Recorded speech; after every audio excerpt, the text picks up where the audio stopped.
Bonjour à tous et bienvenue pour cette vidéo. Aujourd'hui, nous allons nous attaquer à la partie création des formulaires, mais manuelle cette fois-ci. Nous avons vu dans la première vidéo comment définir des variables locales, globales et même des conditions. Et nous allons nous servir de ça pour faire notre formulaire. Pour commencer, nous allons créer un nouvel écran. Dans l'arborescence, nouvel écran vierge, et nous avons notre écran. Ensuite, ce qu'on va vouloir faire, c'est ajouter des champs de saisie pour correspondre à ce que nous avons besoin. Donc, on va ajouter en premier lieu une étiquette et en second lieu, un champ de saisie qui va se trouver, directement dans les entrées. Entrée et entrée de texte. Voilà. Donc là, on a les 2 choses qu'il va nous falloir. Ces 2 choses-là vont être à dupliquer pour chaque fois que vous allez devoir rentrer une information. Si on repart sur vite fait sur l'écran 1, on peut voir que nous avons un nom, une quantité, un prix, un magasin et donc nous allons devoir avoir 4 fois ces éléments-là. Donc nous allons les prendre, les sélectionner avec un contrôle-clic, contrôle-C, contrôle-V, puis une nouvelle fois contrôle-V et pour finir la quatrième fois. Nous allons donc reprendre toutes nos étiquettes une à une. En tout premier lieu, on va avoir le nom. Ensuite, on va avoir la quantité, puis le prix et pour finir, le magasin. Voilà. Maintenant, si on s'attaque aux champs de saisie, si on les clique tous ensemble, on peut voir que dedans, nous avons donc entrée de texte. Entrée de texte, c'est la valeur par défaut. C'est pas comme, ce que vous avez l'habitude de voir sur internet, à savoir quand vous cliquez dans un champ, ça disparaît. Non, non, là, c'est vraiment une valeur par défaut. Donc là, justement dans la partie propriété, on va se retirer ça. Si vous voulez mettre un texte par défaut, par exemple ici en nom, un texte, vous savez, fantôme, quand vous cliquez dessus, il disparaît. Vous allez cliquer donc sur votre, champ de saisie, puis vous avez texte d'information et là, je vais marquer tout simplement nom du fruit. Vous pouvez voir, c'est marqué nom du fruit. Si je regarde ça donc en mode, lecture et que je clique dessus, nom du fruit a disparu. Si je relâche, ça revient. Parce que là, pour le coup, c'est vraiment un texte d'information. Et donc, ici, on a nos champs de saisie. On va commencer par renommer ces champs, ça va être important pour la suite. Donc moi, ce que j'aime bien faire, c'est laisser le text input et ajouter du coup derrière ce que ça fait. Là, ça va être text input pour le fruit. Ici, ça va être le text input pour la quantité. N'oubliez pas les accents, c'est à bannir dans cette partie-ci, hein. On reste, le plus simple possible. Ensuite, on a le prix et pour finir, on aura le magasin. Voilà. Comme ça, nos champs sont disponibles. Pourquoi je vous ai fait modifier le nom? C'est tout simplement parce que nous allons avoir besoin de faire référence à tout ça pour la partie enregistrement et c'est là où c'est important de, pouvoir savoir sur quoi on tape. Si on commence à taper sur des labels 17, des text input 6, c'est pas très parlant net, donc on renomme et pour finir, on va rajouter un petit bouton. Le petit bouton, on va éviter de changer le texte pour l'instant. Heu, je pense que vous voyez déjà où je veux en venir, mais on va s'amuser avec les conditions et les variables pour dire d'avoir un texte dynamique en fonction de est-ce qu'on met à jour ou est-ce qu'on enregistre une nouvelle valeur. Alors ici, on va commencer dans le cas où on va vouloir ajouter un fruit. Donc on va retourner sur l'écran 1. On a notre bouton ajouter un fruit ici qui a été placé. On va éviter d'y toucher puisqu'il est câblé sur le formulaire automatique. On va rajouter donc un nouveau bouton. Pour éviter de se tromper, on va, donc changer sa couleur de fond et on va le mettre directement sur un bleu un peu plus clair, voilà et donc ici, on va faire juste nouveau, voilà et donc on veut que lorsqu'on clique sur nouveau, on arrive sur le formulaire et ça va nous permettre de faire, l'ajout du nouveau fruit. Donc là, ce que nous allons faire, c'est le navigate. Ensuite, on va basculer sur le screen 3 qui correspond donc à notre, au formulaire. Je vous ai dit, enfin, juste avant qu'il fallait renommer et qu'on pouvait voir au niveau des écrans, il y en a aucun qui a été renommé. C'est pas une bonne pratique, hein. Honnêtement, il faut les renommer aussi. Si on revient sur notre bouton, on peut voir que donc on a fait le navigate. C'est bien beau, mais on n'a pas fait de edit form et new form en fait. Et beh, justement, c'est parce qu'il y en a pas besoin en fait ici. C'est vous qui allez tout gérer à la main, donc ça n'existe pas. Donc là, j'ai mon nouveau, je clique dessus et j'arrive sur mon formulaire qui est déjà visible. Normal, on va tout gérer derrière, on fait ce qu'on veut avec les données, donc on n'a pas besoin de se préoccuper de ce qu'on a vu juste avant. Admettons que nous voulons récupérer donc ces choses qui sont devant nous, ce qu'on a rentré, et l'envoyer en base de données. Donc pour ce faire, on va utiliser une fonction qu'on appelle patch. On va cliquer donc sur le bouton, on est sur la partie onSelect comme vous pouvez le voir en haut à gauche, on ouvre le panneau et là, on va retirer le false. On va donc inscrire patch, donc P-A-T-C-H. Patch, donc c'est une fonction qui va, donc on va donc mettre les accolades ouvrant enfin les parenthèses ouvrantes et fermantes et patch va prendre 3 paramètres. Le premier paramètre, c'est la liste, fruits. Le second paramètre, c'est, le mode qu'on va utiliser. Donc là, on va vouloir faire un enregistrement, donc on va devoir mettre default. Default est aussi une fonction et prend aussi un paramètre qui sera donc la source de données, à savoir fruits. On n'oublie pas le point virgule au bout de défaut et ensuite on arrive sur la partie où, on va faire rentrer nos données. Donc là, on va mettre des accolades, on va faire passer à la ligne et donc là, on va devoir utiliser tous les noms qu'on a donnés à nos colonnes dans notre source de données et c'est pile poil à ce moment où ça devient intéressant de ne pas avoir utilisé de caractères spéciaux, à savoir les accents ou les plus, les moins, ce genre de choses. Donc là, on avait, donc non. Non qui nous dit que c'est title à l'origine. On prend celui-ci et on va devoir donc lui donner la source de données, donc l'input qu'on a mis, juste avant. Pour l'instant, on va éviter de le faire, donc on met des guillemets, pardon et on va finir avec un point virgule au bout. Donc on a le nom, on a une quantité, pareil, comme ce qu'on a vu juste avant. On a aussi un prix et pour finir, on a un magasin et à la fin de magasin, cette fois-ci, on ne mettra pas, de point virgule. Donc voilà. Et donc là, il nous dit que quantité ne correspond pas à un type number. Alors ça tombe bien, on va regarder à ça juste après. Au niveau des noms, on va donc récupérer le champ que nous avons mis, enfin le nom que nous avons mis à notre champ, à savoir donc input fruit. On va retourner sur notre bouton, on va retourner donc sur le détail et donc les petites guillemets que nous avons mis là, on va donc les remplacer par le text input, fruit. Sauf que là, en l'état, on a, un objet. Text input, c'est un objet qui a pas mal de propriétés derrière. Et nous, ce qu'on veut, c'est cibler une seule propriété, à savoir le contenu de l'input. Et donc pour faire ça, on va faire point et texte. On a toujours donc tout qui est en erreur, c'est à cause de la quantité ça. Il y a pas besoin de s'inquiéter. On va récupérer donc le prix, on va faire exactement comme ce qu'on a fait avec le nom, le prix.texte. On va finir par le magasin, voilà et on a donc tout qui est mis en place à l'exception de la quantité qui nous fait planter le code. Simplement parce que quantité, là, on a donc du texte et lui, ce qu'il veut, c'est un nombre. Pour gérer le cas des quantités, nous allons voir comment on pourrait procéder.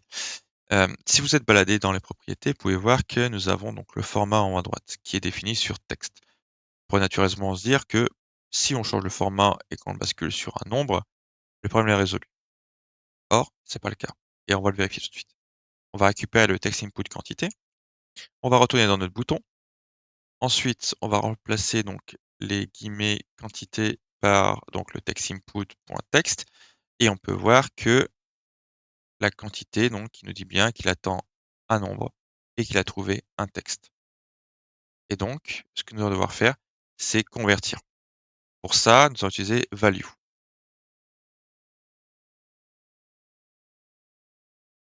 Et value donc ne prendra qu'un seul paramètre qui sera ce qui va devoir convertir. Et donc là, pour le coup, c'est texte quantité. Donc à partir de là, texte quantité sera obligatoirement un nombre. C'est pour ça que si vous faites de la conversion comme ça, il est très important de bien mettre en place le format surnombre. Si vous ne le mettez pas, à un moment donné ou l'autre, enfin à un moment donné, vous allez avoir des surprises, hein, ça c'est sûr et certain. Donc on pense à le mettre en nombre et à voir donc la suite. La deuxième erreur que nous avons, c'est sur les prix. Puisque là, prix kilo, pareil, il attend un nombre et il a un texte. Donc on va faire exactement la même chose. On lui met une petite conversion avec value et surtout, on n'oublie pas de changer le format texte en nombre. Voilà. Et comme vous pouvez voir, il n'y a plus d'erreur. Là, on est prêt à faire un enregistrement de données. Et pour le vérifier, on va d'ailleurs même donner un nom qui sera donc le retour d'Azerty avec une quantité de 200, un prix de 2 € et un magasin qui va être baladé sur l'île, nouvelle fois. Donc là, si on clique sur enregistrer, on est censé enregistrer notre donnée. Sauf que, nous n'avons pas de navigate. Donc, on rajoute notre navigate avant de cliquer. Donc on a notre patch. Tout au bout, on va donc chaîner avec un navigate.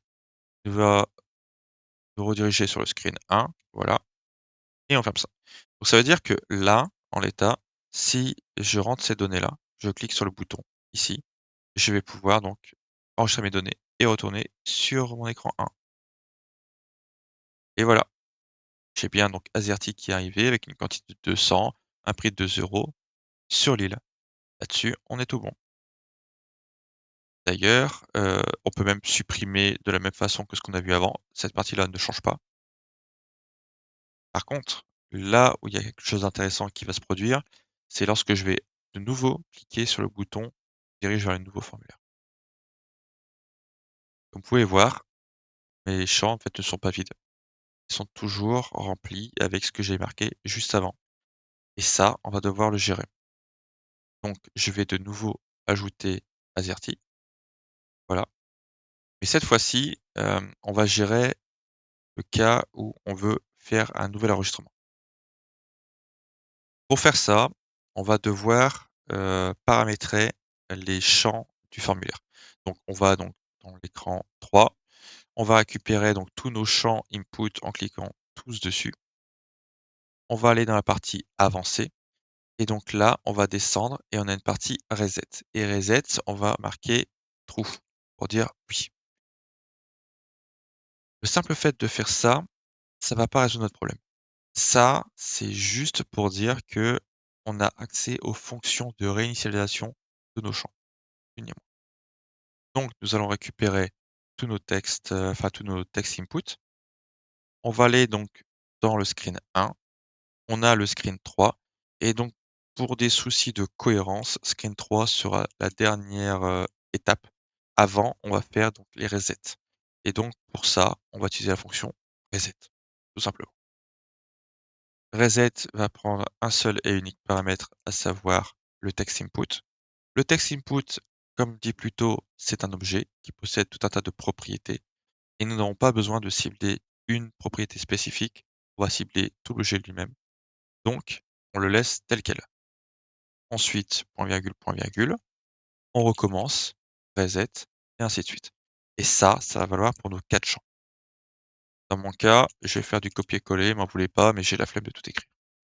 Donc nous avons les fruits, nous avons ensuite la quantité, puis nous avons prix et pour finir, nous avons le magasin. Voilà. Et pour finir, on aura donc le navigate qui va s'opérer.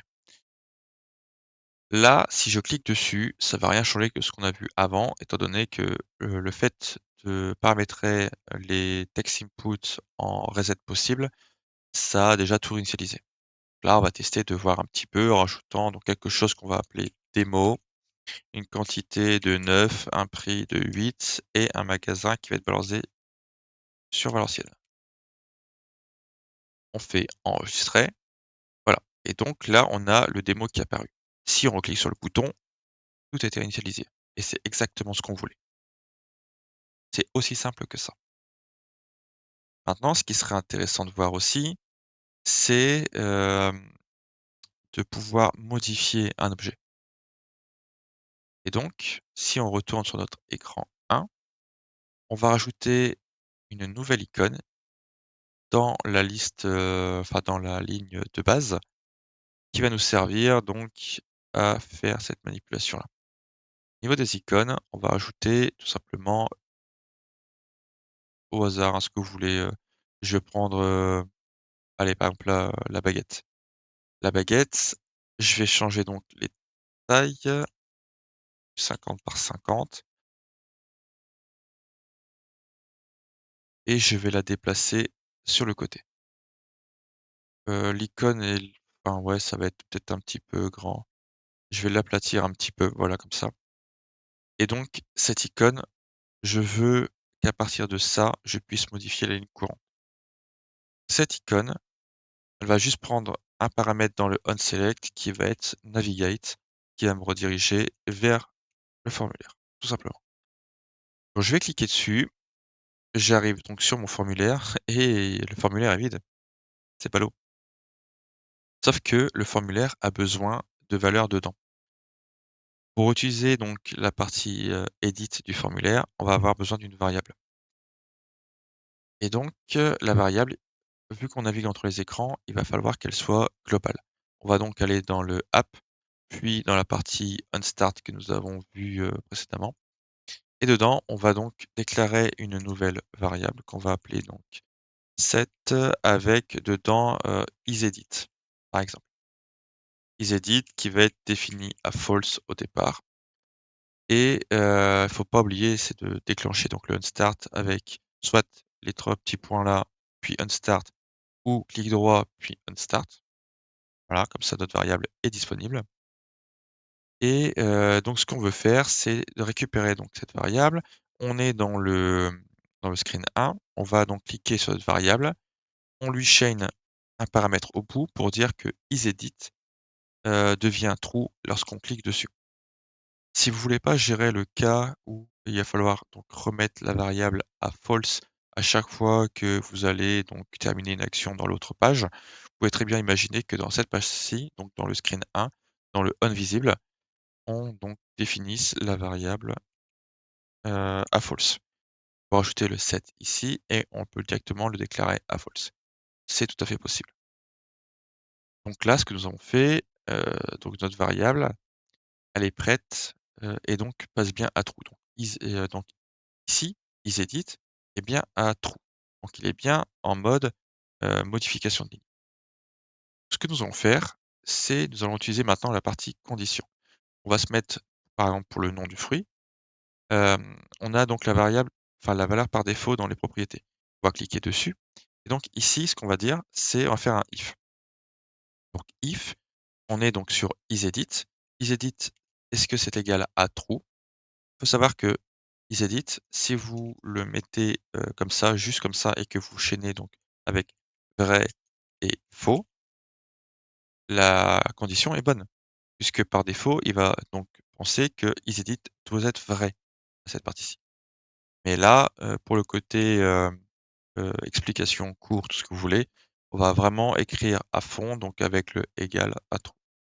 Ensuite, au niveau du vrai, on va se dire que si on est dans le cas donc d'une édition, on va aller sélectionner les informations qu'on a avant et donc pour ça, on va passer par la galerie. Donc on va être sur la galerie 1, point selected et ensuite on va cibler donc le nom, donc point nom et dans le cas où c'est faux, on va tout simplement mettre des cotes vides, tout simplement. Donc ça, on va le répéter à chaque fois pour les autres. Donc pareil, des faux ici, le nom, on le retire et donc on va mettre quantité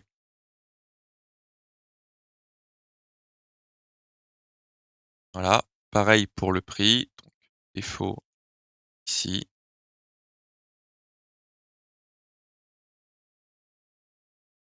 prix kilo. Et pour finir, le magasin, on fait exactement la même opération. On remplace et on met donc le magasin. Voilà. Et donc là, une fois qu'on aura donc notre faiseur de données, ça va s'afficher directement. Là, quand on regarde, donc ça ne s'affiche pas. On pourrait se demander pourquoi. Donc on va vérifier l'état de notre variable. On peut déjà voir en cliquant dessus que isEdit est égal à faux et donc dans ce cas-là, c'est pour ça que ça se fait. Mais, pour éviter de devoir faire ça à chaque fois, on va donc mettre une petite étiquette avec isEdit, une esperluette et ensuite la variable. Au moins, on a directement un rendu dessus. Au niveau de notre petite baguette, on avait donc isEdit qui a true. Là, il me semblait avoir cliqué dessus pourtant. Donc on va prendre des mots, on clique et on voit que isEdit était à true. On peut voir que donc nos valeurs sont dedans. Seulement, si je clique sur enregistrer, je n'ai pas modifié. J'ai ajouté une nouvelle ligne. J'ai même dupliqué une ligne. Et ça, c'est pas bon. Les 2 lignes ont bien un ID différent, mais la valeur des 2 lignes est égale. Ça, ce n'est pas bon. Et donc, pour changer ça, ce qu'on va faire, c'est qu'on va prendre la deuxième démo, on va cliquer sur la baguette parce qu'on veut modifier ça. On va modifier la fonction qui est dans le bouton. Dans le bouton, on va l'ouvrir et donc ça va se passer au niveau du patch. Donc à ce niveau-ci, on va donc rajouter un if, donc avec isEdit en paramètre. Cette fois-ci, pour le côté démo, on va donc laisser isEdit seul sans le égal true, mais bon, ça vaut exactement ça. Derrière, si isEdit est égal donc à vrai, donc on va faire à la place des doubles cotes la partie mise à jour. Et si c'est égal à faux, on va exécuter le patch qu'on a fait juste avant. Et on ferme la partie if. Voilà. Je vais juste remettre ça un peu mieux, voilà, comme ça. Et donc, pour faire la partie mise à jour, c'est extrêmement simple. On va avoir la même chose que ce qu'on a mis donc dans le patch ici, là, en haut. Donc, on fait un copier-coller, on a exactement donc la même chose. Sauf que la particularité de default ici, c'est bien donc le mode. Et si default est présent, ça veut dire qu'on est dans le cas d'une insertion. Nous, on est dans le cas d'une modification, donc on supprime default. Voilà. Mais ici, il faut pas oublier qu'on a besoin de quelque chose qui nous permet de cibler la ligne qu'on va devoir mettre à jour. Parce que oui, les valeurs là, nom, quantité, prix, kilo, magasin, ça va changer. Donc on pourra plus se fier à ça. Et dans tous les cas, c'est pas une bonne pratique que de se fier à ça. Donc il nous faut quelque chose d'autre. Et le quelque chose d'autre, c'est tout simplement l'ID. C'est une valeur qui est auto-générée, auto-increment comme on dit. Ça se fait tout seul en fond, c'est invisible pour vous et c'est là-dessus qu'on va se baser. Donc on fait appel à ID. Le problème, c'est que ID, bah, vous le connaissez pas. Mais si, en fait, vous le connaissez. Donc vous allez cibler donc la galerie 1, .selected.id et voilà, le code fonctionne. Donc si EasyEdit est égal à vrai, on met à jour. Si c'est égal à faux, vrai. Et donc là, ici, EasyEdit est égal à vrai. Donc on est dans le cas d'une mise à jour. Démo 2, la toute dernière ligne qu'on a fait, qu'on a même dupliqué pour le coup, on va lui rajouter le petit 2, on va enregistrer et on arrive, voilà, à supprimer notre problème. On a bien mis à jour notre ligne. Et donc, si on suit le même principe et qu'on souhaite gérer le cas du bouton, donc on va cliquer sur le bouton, on va aller dans affichage puis texte, on va déplier tout ça, on va ajouter donc une petite condition avec isEdit. Ensuite, on va, tiens, pour l'exemple, on va lui remettre le égal true. On va donc mettre des doubles cotes suivis donc de la fin de la fonction. Dans le cas où c'est vrai, on est sur mettre à jour. Et dans le cas où c'est faux, on va être sur enregistrer. Voilà. Et donc, si on regarde en pratique, là, isEdit est égal à false, on est sur enregistrer. Mais si maintenant, je m'en vais sur le screen 1 et que je décide de cliquer sur la petite baguette, on est bien sur mettre à jour. ça fonctionne correctement. Avant de terminer avec cette vidéo, on va juste rajouter une petite chose qui pourrait être vachement pratique. Nous allons donc cliquer sur insérer, puis un bouton. Vite même pas un bouton, on va rajouter plutôt une icône, histoire de changer un peu. Une icône accueil. Voilà. On va la mettre tout en haut ou tout en bas, peu importe, ou dans tous les cas, il faudra qu'on refasse un design pour cette application-là. On se place dans le onSelect. Dans le onSelect, nous allons donc mettre en place un navigate qui va nous rediriger vers le screen 1. Et voilà. Et ça évitera à chaque fois de devoir repasser par le mode édition. On pourra tout simplement naviguer comme ça. Une nouvelle fois, je vous remercie d'avoir suivi cette vidéo. N'hésitez pas à liker, à vous abonner et à mettre un petit commentaire si quelque chose n'a pas été clair. Si vous avez des questions ou quoi, n'hésitez surtout pas. J'essaierai d'y répondre dans les plus brefs délais. Et je vous dis à très bientôt pour la prochaine vidéo.